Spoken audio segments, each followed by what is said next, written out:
Welcome. It's nice to have you here. I'm glad you could come. This is going to be such an exciting day. I hope you enjoy it. I think you will. As Willy Wonka once said, we've got so much time and so little to do. Wait a minute. Strike that. Reverse it. Let's skip the thing about who I am and get straight into my talk. Willy Wonka and the Secure Container Factory. Who's seen the 1970s classic? Hands up. Okay, a few of you mightn't get a few of the jokes. I'm sorry in advance. As always, the lawyers have asked me to add a disclaimer to the start of my presentation. The views I express during this presentation are highly unlikely to represent the views of my clients, friends, family, Warner Brothers, or Nestle. This is not a comprehensive security guide. If you get owned, you have my sympathies, but not my house. If you work for Nestle, Paramount Pictures, Viacom, or Warner, please read up on fair use. For the record, I have no affiliation with any of those companies. There's no golden ticket when it comes to container security or security in general. And there's loads of other stuff you need to do to keep your applications and service secure. And I can't cover it all in this talk. I'm going to cover the low-hanging fruit, and by the end of the talk, you should have a bunch of things to go look at when you get back to the office next week. Let's talk about what I'm not going to cover today. So I'm not going to cover how to run Docker. If you're not comfortable running Docker, I'm very sorry, but I think you're probably in the wrong session. I'm not going to cover hardening hosts because that would be a talk in itself. The same with hardening Docker and securing Kubernetes. I'd be running a whole day workshop on that one, and we just don't have time. I'm not going to cover the 2005 movie. It's a great example of why you should never do a remake. And, oh boy, the Tom and Jerry straight-to-DVD release, this is a G-rated session, so we won't be discussing that one either. Let's start off with Augustus. Augustus likes his food, just like I do. Unlike me, Augustus likes his images fat with lots of layers. Now, that's great for cake, but it's not so good for your Docker images. Let's see how he ends up with his big images and what we can do to avoid it. Let's take it from the top. So we have from, which is the first line in our Docker file. Now, choosing the right base image has a profound impact on the size of your images. And the larger the images, the more stuff that potentially has security issues. Now, Augustus is like most other people. He sticks with what he knows. So if you're running Red Hat or CentOS on bare metal, then you think, well, I can do that with my Docker image. Or your local VM might be Ubuntu, so use that as your base Docker image. But let's look at the size of those base images. CentOS 7 comes in at 200 meg. That's a lot of packages you're packing into your container. Or Ubuntu is getting smaller, but we're still at around 85 meg there. And that stuff, it's all in your images. Down the bottom, we've got Alpine, less than 5 meg. It's about 20 times smaller than it's about over 10 times smaller than Debian Stretch Slim, which a lot of stuff for a lot of base images are based off. So most people are running Docker images. If you're running official Docker images, you're generally running Debian Stretch Slim, which is meant to be more lightweight, but it's still a lot bigger than Alpine. As an aside, if you go look at the Docker images, the Git repos linked to the official Docker images on Docker Hub, you'll see that there's an awful lot of stuff going on in them. And there's lots of layers, and there's lots of things being compiled and extra stuff added into the image. Generally, you're going to be better off going with Alpine 3.8 and then installing the additional packages for what you need. That can have a massive impact on the size of your image. Now let's have a look at copy. Every run, copy, and add directive in your Docker file is going to add a layer. And once a layer has been created, what was in that layer stays there, so you can't take it out. Now, in the case of copy, here we've got 3 different copy commands. It's a bit of a contrived example, but it does the job for today.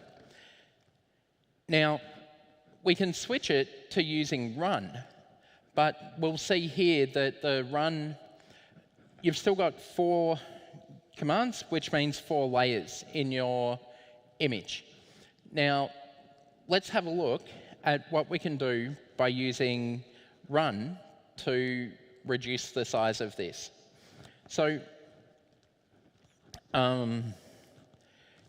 so this is a pretty standard kind of Docker file setup.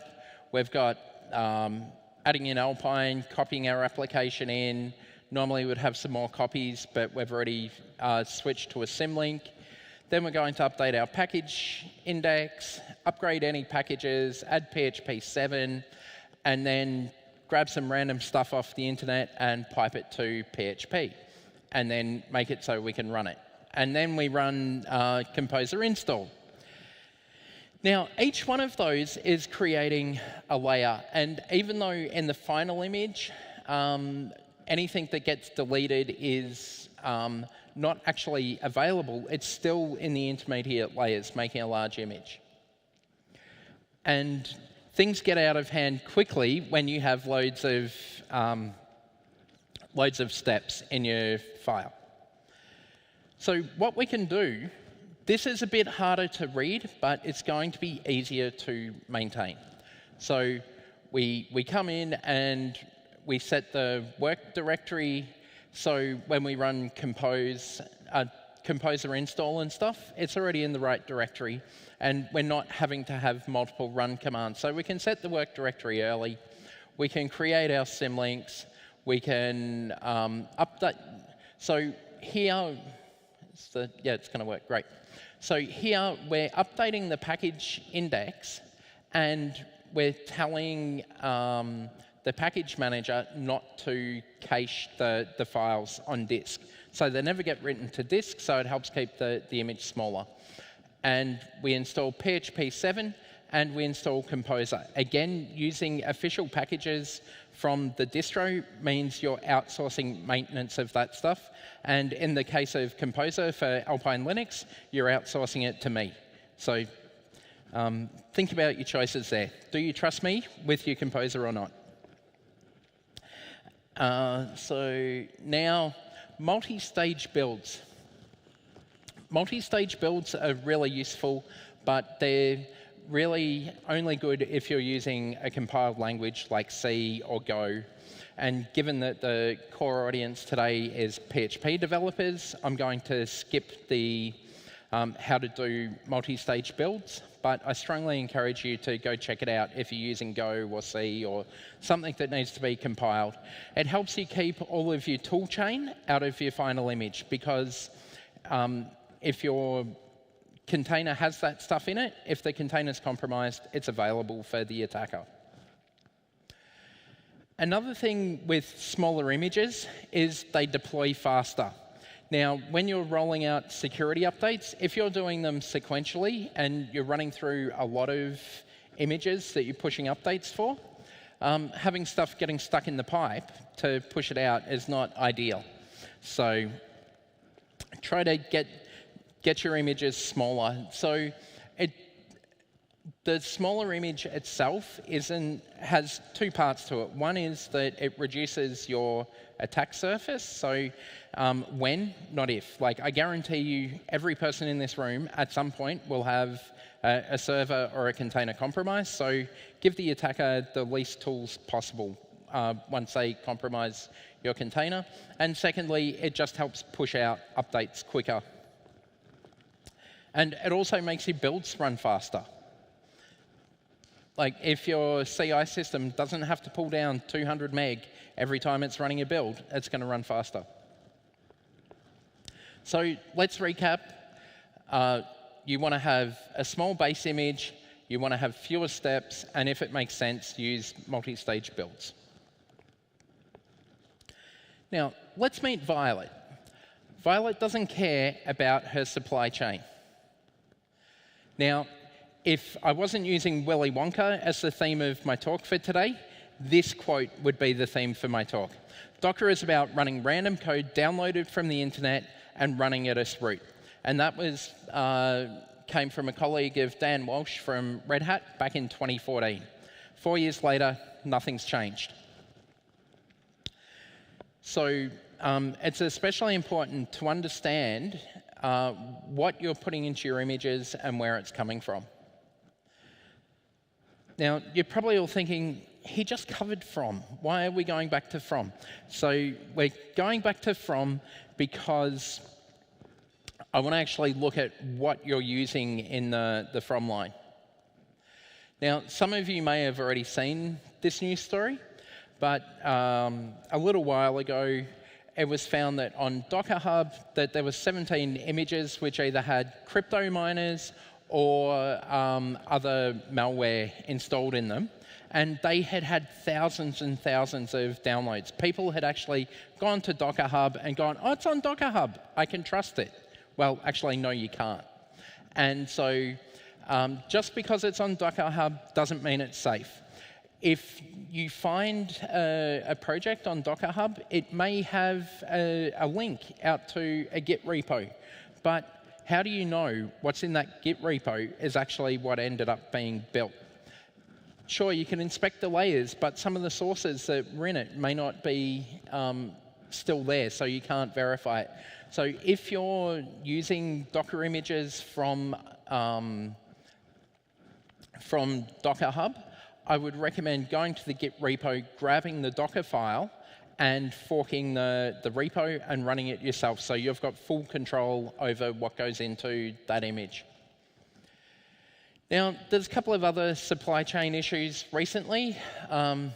Gen 2, one of their developers, had their account compromised, and the attackers weren't very smart. They just got in there and started trashing the place, setting scripts to use rm-rf.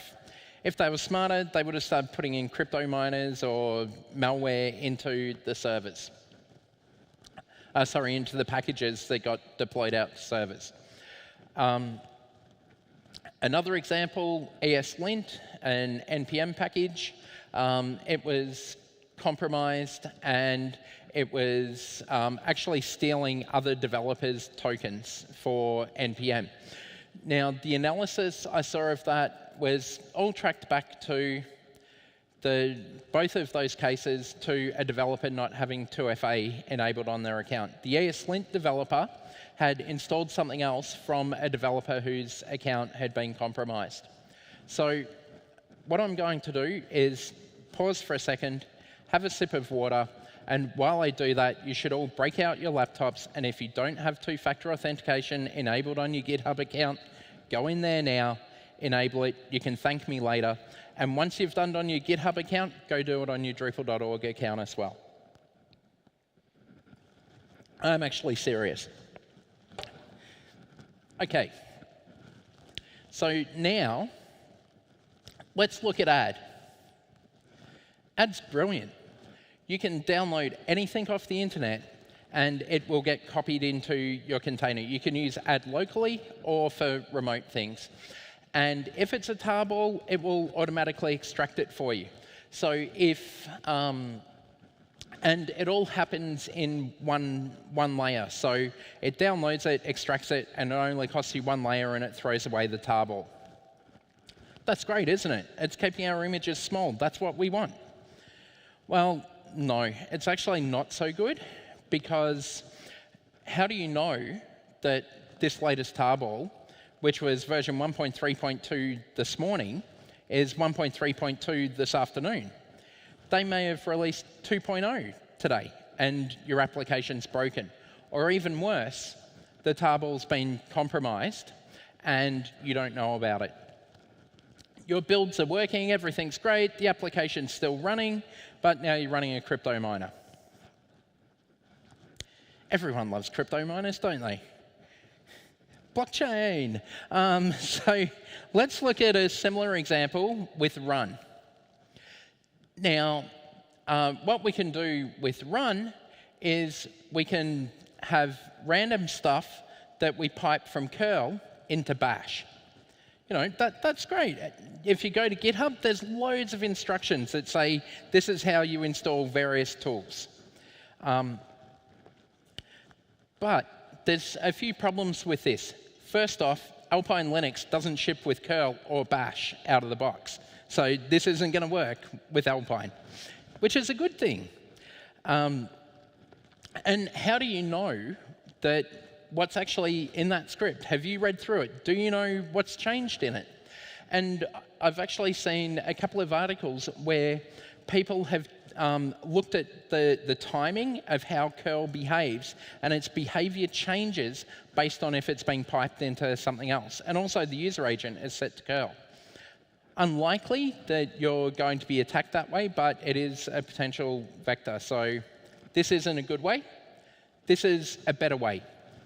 All in one step again, so it's only costing us one layer. Anything that is downloaded, we can remove. If it's a tarball, we can extract it and then remove it in this layer. But what we do is we use wget, because it comes with Alpine out of the box. No need to install curl. And then we have the checksum, which we've already generated. Now I've shortened it because the venue couldn't give me a screen 3 times this wide to fit a whole SHA-256 hash.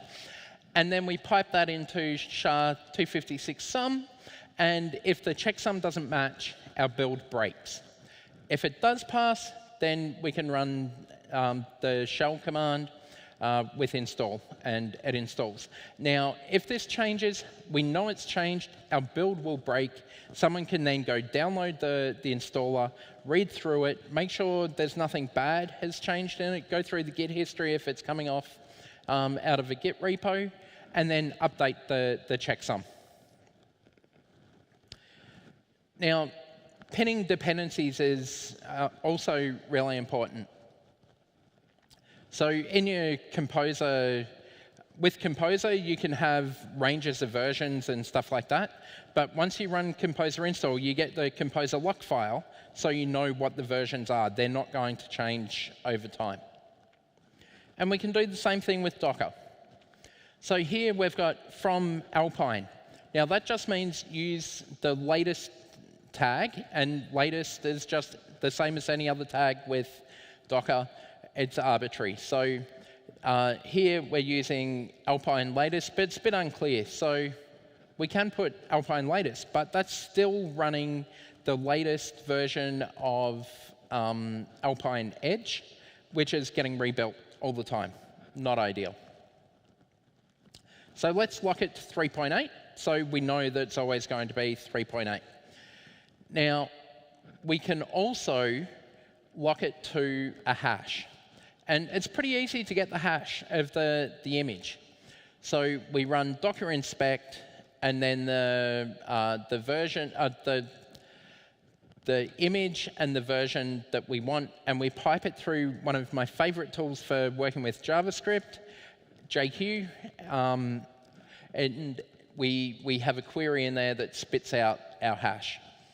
Now, Alpine's not the best example because it's being updated and it's an official image, but if you've got an upstream image that you trusted 2 weeks ago, you can use this hash syntax to know that it's going to be the same. Now, if they make an update, you're not going to get the update. So if there's security fixes, you're not going to get those updates.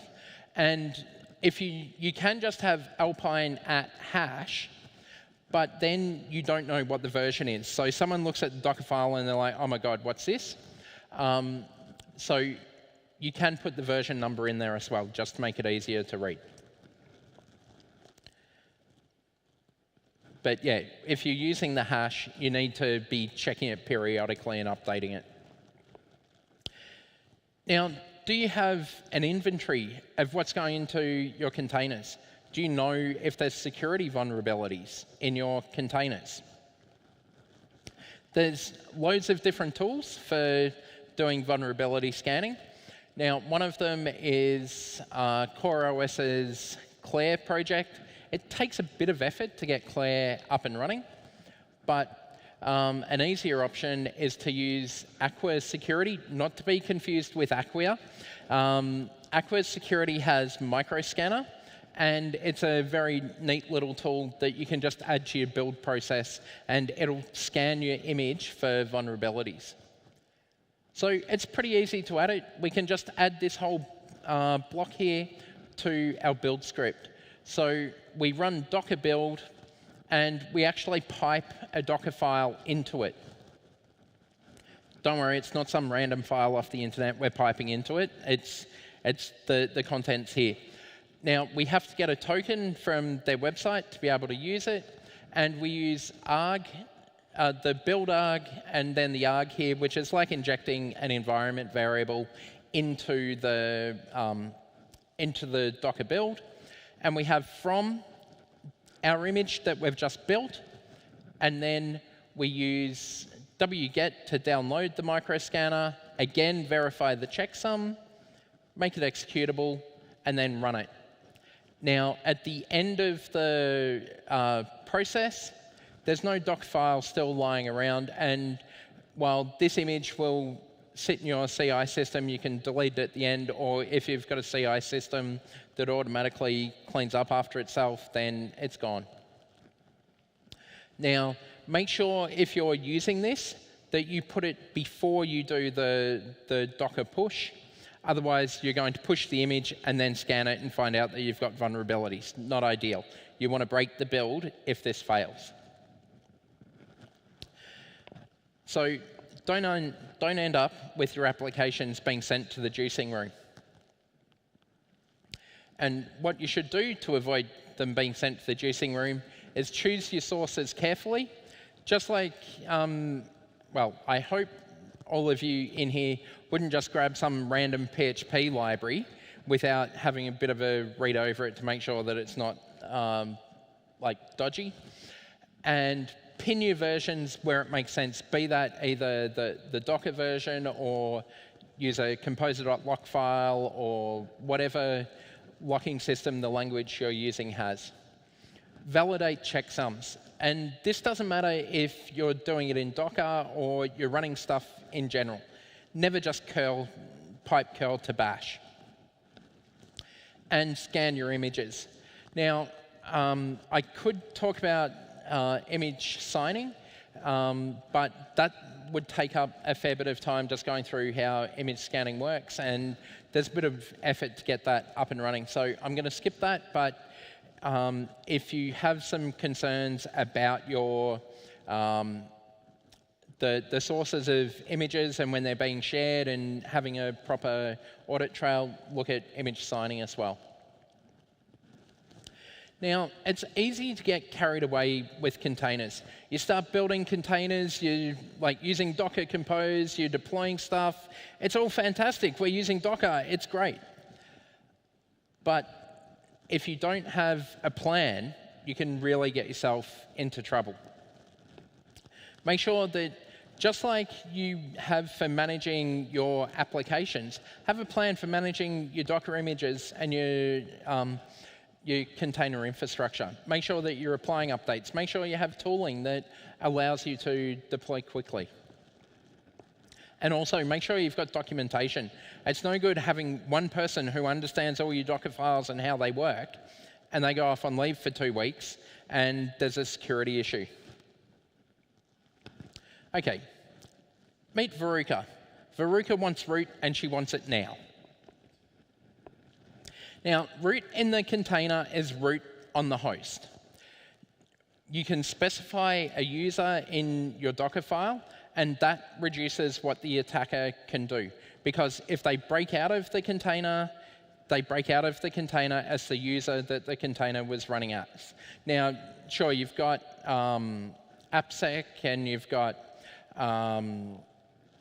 SE Linux and AppArmor and all of this stuff that you can use to help constrain the process, but it's still not a good idea to be running your containers as root.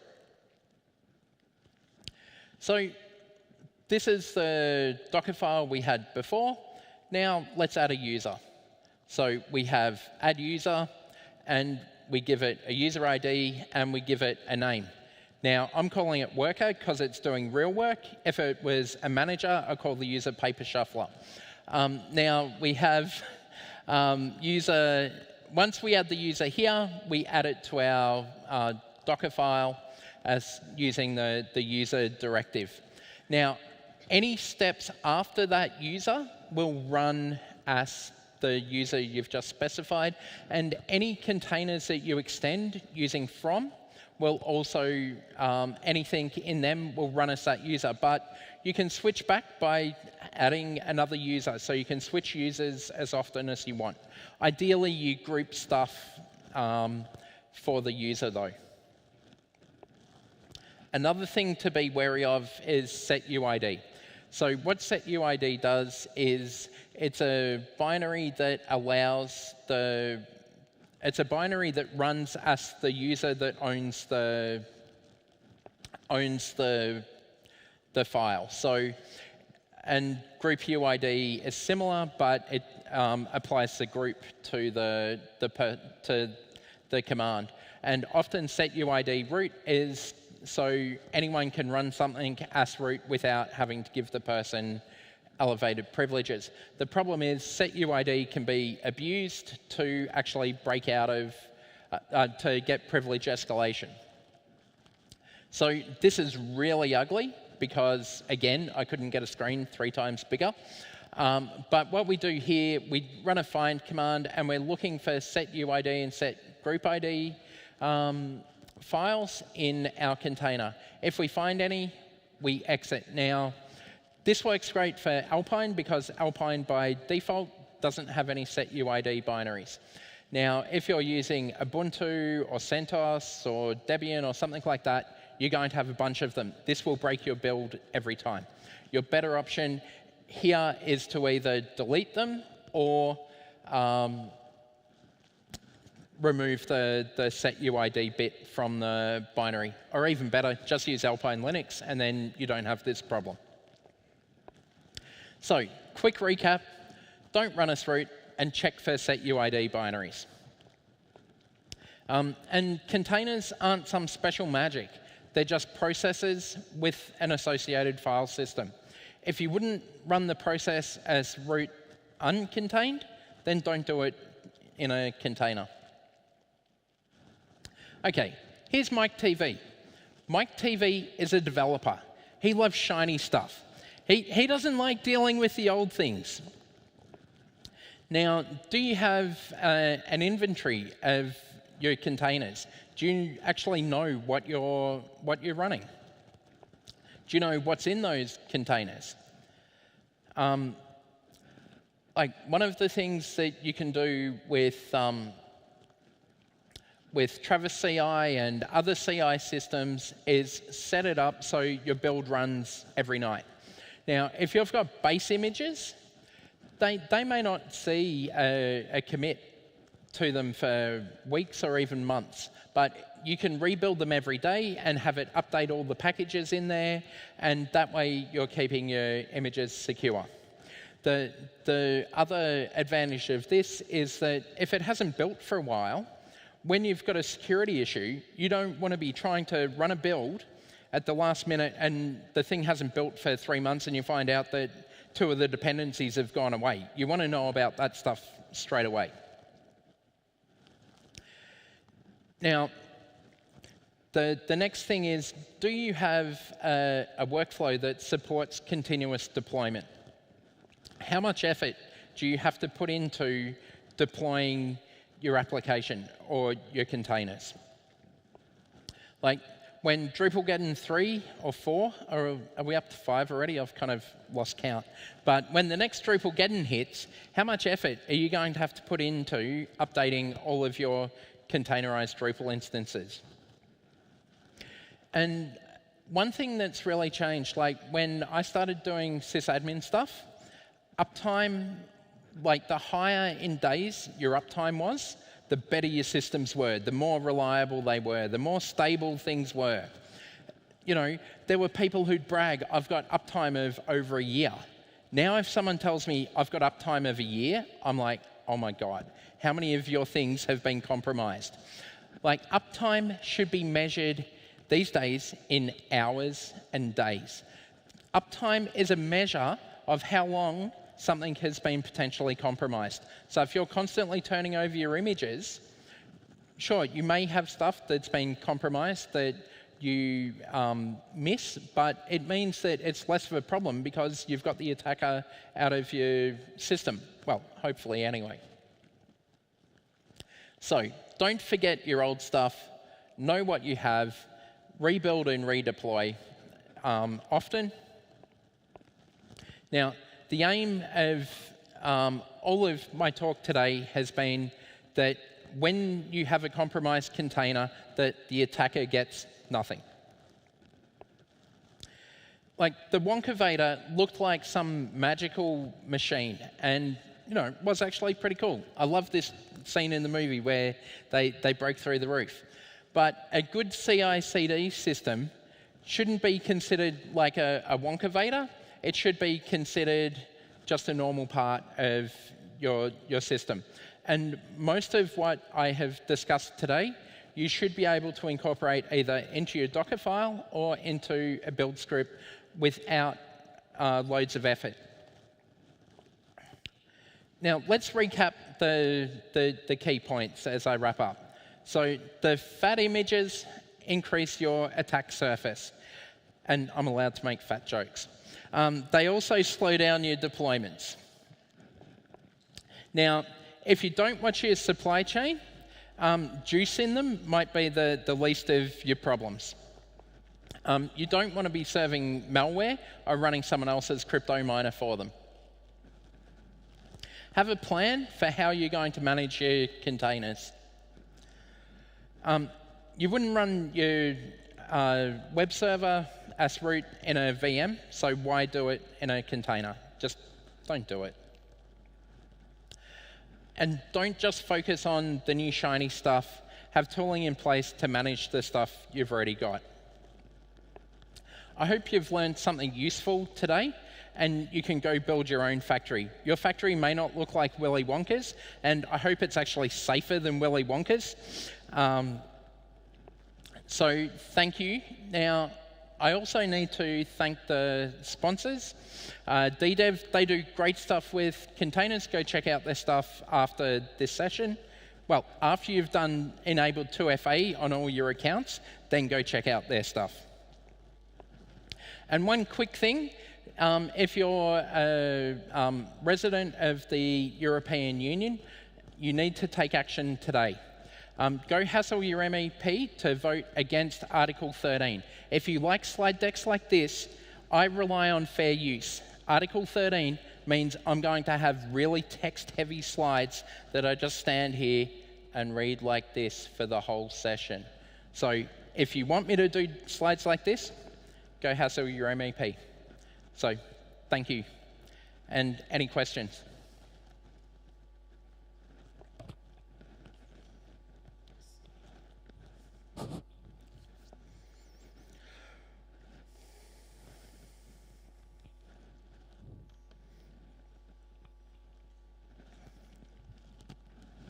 Could you say some words about how these image scanners work?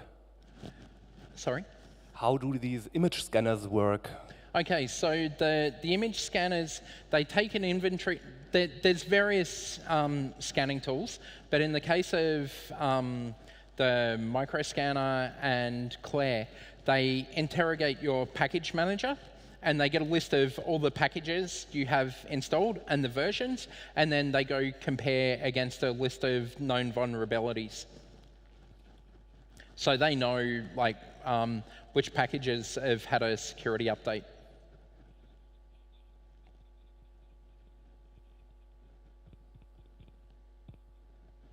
Any more questions?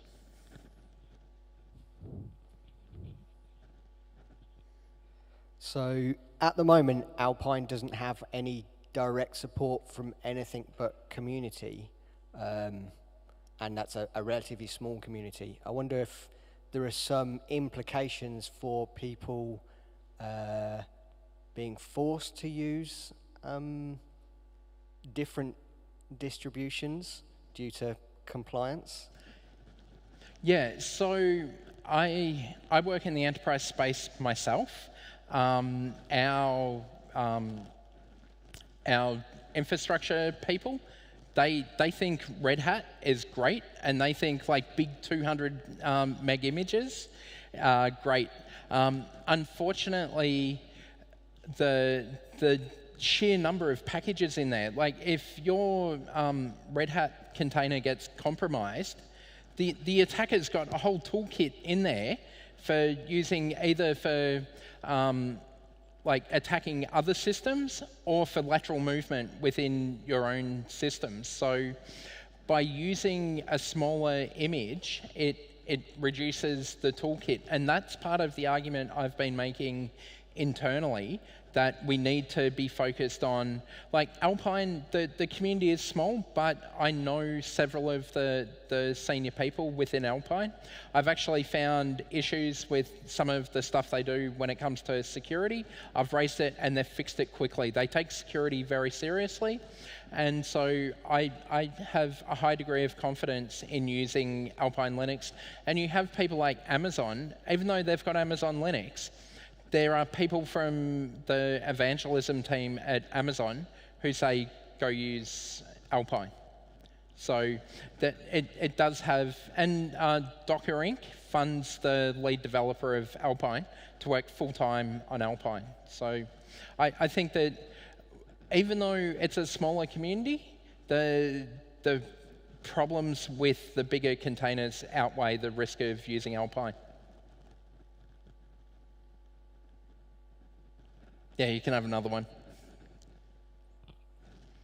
So I know the lead developer Alpine as well, and I think he was saying that the main reason he gets it so small is using a different version of libc, libc, and also removing shed loads of translations.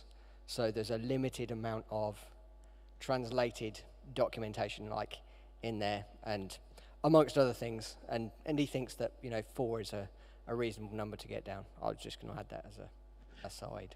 Yeah, and like part of they do use a different libc, but you look at the muscle C library they use, and it's a lot more compact, and it doesn't support as many platforms as the new libc.